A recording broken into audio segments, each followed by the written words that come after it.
It's gonna. It's gonna be a big skill prospect.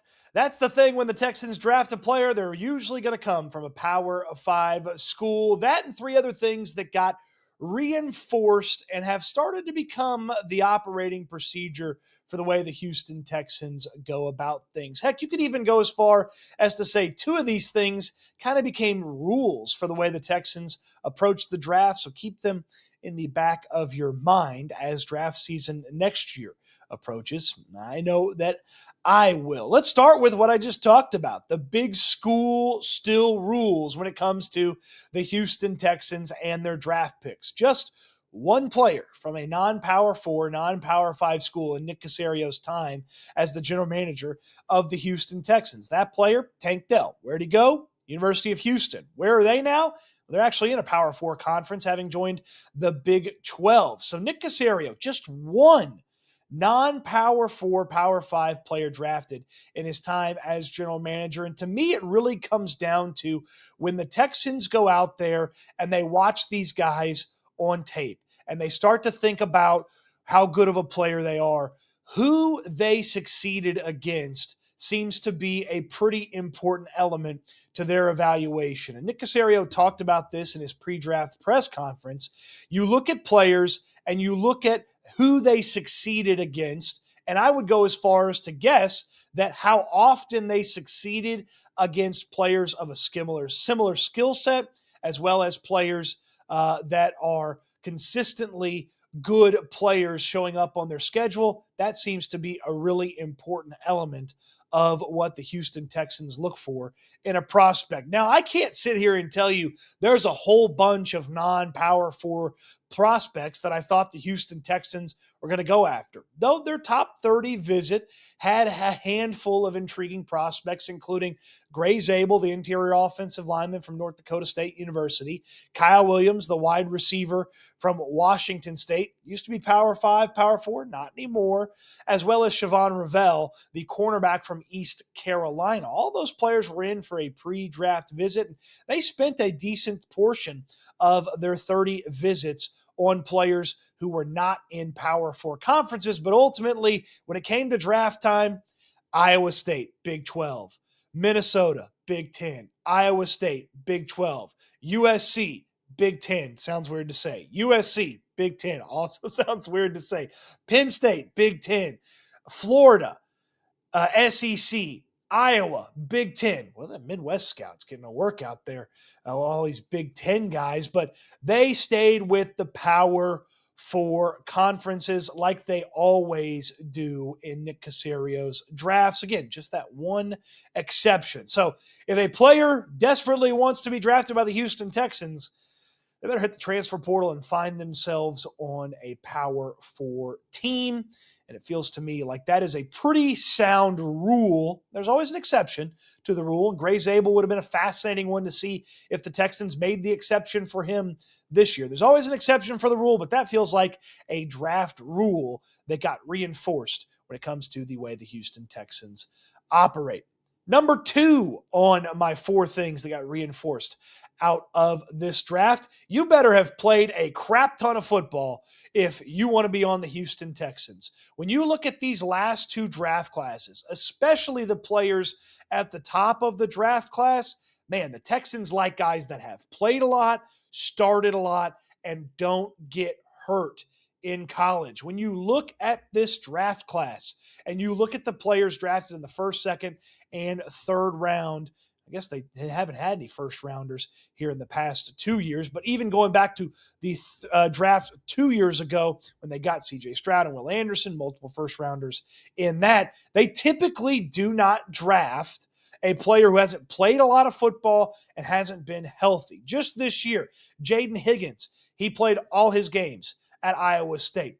Ariante Ursary, he finished with a start streak at Minnesota of 38 straight games that he played for the Golden Gophers. Jalen Knoll, he missed 1 game in 4 years with the Cyclones, and that was food poisoning that cost him. Jalen Smith, 3-year starter for USC. Though he had a little injury bug pop up here or there, he was a 3-year starter for the Trojans. Woody Marks, nearly 60 games in college and a ton of those as starts between Mississippi State and USC. Jalen Reed, he finished on a 29 straight games played streak for the Penn State Nittany Lions. Now, Graham Mertz and Luke Lachey, they don't totally qualify for that, but they're super late round picks. Heck, even the defensive tackle they got out of Rutgers, Keontae Hamilton, he never missed a game when he was playing for Rutgers. They love guys that have played a lot of football, and they love guys that don't get hurt. You think back to Kamari Lassiter,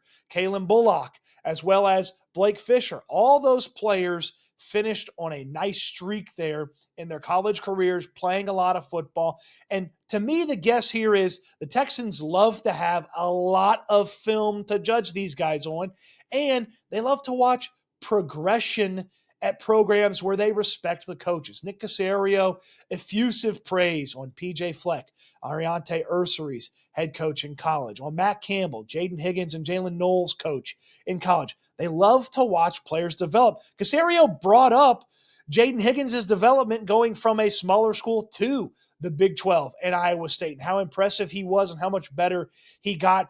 I have to imagine having a lot of film on guys not only playing but starting for their teams gives the Texans what they feel is a really good reference point for their organization to go about starting the folder on those guys and really digging in on them as players. And if you can watch a guy elevate his game over the course of a couple of college seasons, well, then you certainly are easily able to project your coaches at the NFL level, getting a hold of him and turning him into an even better player. I thought that was an interesting piece of this draft class. Third interesting piece, reinforced here by the Houston Texans. Man, they loved the Senior Bowl this year. I go to the Senior Bowl in Mobile, Alabama. I've been twice now. I wish I've been going for years. It's such a fun event. It's the kickoff to draft season. The slogan for the Senior Bowl, the draft starts in Mobile. And it really does, and it certainly did for the Texans. Look, it's a great opportunity, first of all, to get a first draft process touch point with those prospects. You get to talk to a ton of prospects. You get to have conversations with a ton of prospects, and the Texans do that, and they send a pretty big crew to the Senior Bowl. This year, Nick Caserio, other front office members, and D'Amico Ryans, and they are right there on the field. There's some coaches set up in the box. Some coaches sit out there in the stands. Not Nick Caserio, not D'Amico Ryans. They're right there on the field watching these guys. They're just from here to a few feet away from O-line, D-line drills, from here to a few feet away from running backs catching the ball out of the backfield. And when you think about those first 5 draft picks for the Houston Texans, Jaden Higgins, he had a nice week at the Senior Bowl. Ariante Ursary was at the Senior Bowl. Jalen Knoll actually had a better week than Jaden Higgins to me at the Senior Bowl. Jalen Smith was at the Senior Bowl. Woody Marks was at the Senior Bowl. And Woody Marks is where he first got on my radar, was the Senior Bowl. I have to imagine the Texans probably liked visiting with him and seeing him succeed at the Senior Bowl. Man, he was really good catching the ball and a lot of those drills at the Senior Bowl, and showcased some of that burst in some of the fuller squad drills Woody Marks did. But they liked those Senior Bowl guys. And there's another element to the Senior Bowl that I feel like is actually a pretty important thing to monitor over the course of the next couple of years. D'Amico Ryans has mentioned multiple times how well he thought the Philadelphia Eagles roster was constructed and how deep they were on their team. Well, the Philadelphia Eagles had 25 players on their Super Bowl winning roster that were Senior Bowlers. Since Howie Roseman became a general manager, nearly 40% of his draftees have been Senior Bowlers, and he's taken a ton of them in the early rounds. And I just wonder if that's something that the Texans identified, paid attention to from the way the Philadelphia Eagles operated, and maybe wanted to just add and sprinkle in a little bit more to their operation and how they go about things. Now, the Texans certainly haven't ignored the Senior Bowl. Nico Collins was a Senior Bowler. Tank Dell was a Senior Bowler. Jared Patterson actually had an awful Senior Bowl, but he ended up still on the Houston Texans. They've not ignored the Senior Bowl. But I do wonder if maybe, just maybe, and especially with D'Amico Ryans right there on the field seeing those guys, it's a tiny bit more emphasis for them going forward in the way that they build their roster. So not a rule, but they certainly reinforced that they like the Senior Bowl, what Nick Caserio once called real football in the draft process. We know he's not too fond of the workout numbers and the athletic testing, but real football in pads, hitting guys, getting tackled, playing one final game after college, going out there competing, staying through the game, and actually playing in the game. That could be a way to get on the Houston Texans radar going forward. And finally, something that was reinforced, and this is really just about this season, but it could turn into something that is a multi-season aspect. The Texans are going interior offensive line by committee, it feels like. They did not go out there and identify a guard or guards in this draft that they felt like they could go and draft and immediately plop into one of the spots on the offensive line. They're going IOL by committee. What they've got and maybe what they can add via free agency and waivers, that's what they're going to go to camp with, and that's where they're going to decide. And look, competition and depth is nice. We've talked about it here on the channel. It doesn't guarantee results, but not drafting a guard, it's been kicking around in my head for a few days now. Why didn't they just draft a guard? Well, Nick Caserio and D'Amico Ryans have made it very clear. Competition. It's the buzzword of the offseason when it comes to this Houston Texans offensive line. Competition, competition, competition.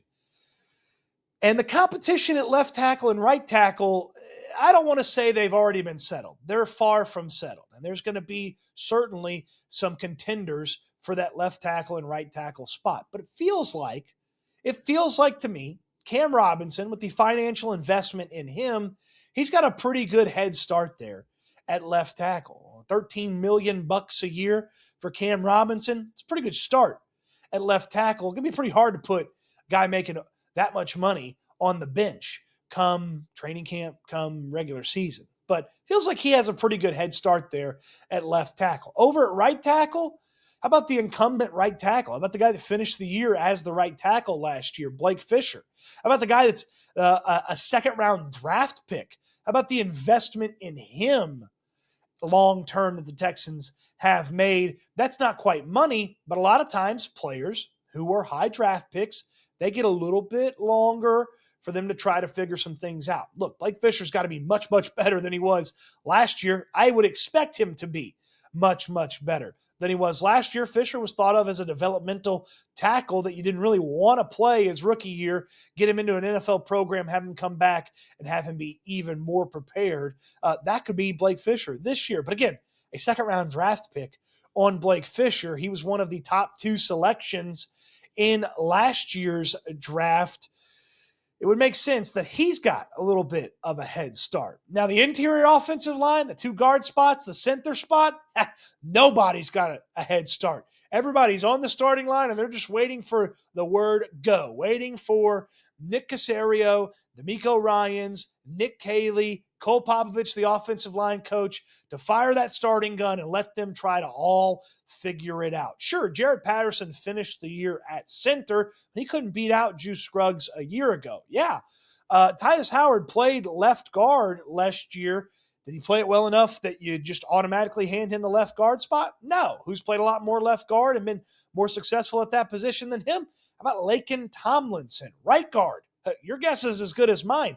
Ed Ingram was bad on the Minnesota Vikings last year, but new team, maybe a new system for him. Perhaps he's got the opportunity. Ladarius Henderson, Nick Caserio's already said this offseason, they thought Henderson was going to factor in to their offensive line last year. Well, healthy, he certainly would try to factor in this year. Nick Broker's been on the team for 2 years. Maybe he's going to solidify that guard spot. I wouldn't put it past this team playing Ariante Ursary at one of the guard spots as well. There's a lot of people that believe he could bump down into guard for a season. So lots of options, and it's interior offensive line by committee, because if they had drafted a guard, that player would have had the head start that the tackles have. If they drafted my guy, Tate Ratledge, in the second round, they probably have to start Tate Ratledge. And part of that competition conversation goes by the wayside. They also just clearly felt a little bit stronger about the long-term opportunity to add a left tackle like Ariante Ursary, but any guard Any guard that's a draft pick that hasn't been on the Texans and failed on the Texans at the offensive line, they were going to have maybe a little bit of a head start, but they wanted those three guys on the interior to all start at the same starting line, and that's what they got on the IOL by committee. What say you? Anything else you notice about this 2025 NFL draft that's started to create a rule or reinforce the way the Texans operate? Let me know in the comment section down below. On your way down there, throw me a thumbs up on the video. Subscribe to the channel if you haven't already. Check out my friend Landry Locker on the Locker Room. Of course, don't miss SNL with myself and Landry Locker each and every weekday at 4 p.m. Appreciate you watching the video. I hope you enjoyed it. Hope you have your own set of rules that have been reinforced recently. And if you don't, that's fine. Lawless society works for some people. And I can't wait till we talk Texans again soon.